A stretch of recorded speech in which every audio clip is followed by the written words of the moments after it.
آئیے دیکھیے نبی پاک علیہ السلام نے فرمایا یہ وہ مہینہ ہے جس کے روزے اللہ نے فرض کر دیے. اور سنو، جیسے ہی رمضان شروع ہوگا نا، تفتح فیہ ابواب السماء، سب سے پہلا کام یہ ہوگا کہ اللہ آسمان کے سارے دروازے کھول دے گا کہ اب میرے بندے بندیوں کے عمل 24 گھنٹے آسمان کی طرف چڑھنے ہیں.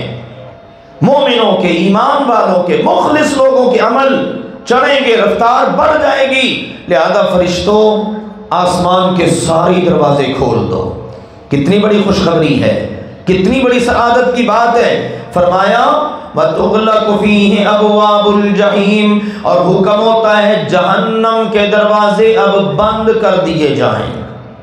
تالے لگا دو جہنم کے دروازوں کو.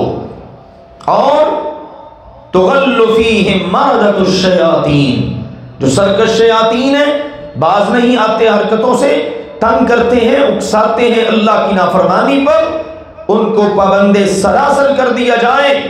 اور فرمایا نبی اکرم صلی اللہ علیہ وسلم نے للہ فیہ لیلۃ خیر من الف شہر، اللہ کے لیے لوگوں سنو، فرمایا اللہ کی قسم اس مہینے میں ایک رات ایسی ہے جو اکیلی رات ہی 1000 مہینوں سے بہتر ہے.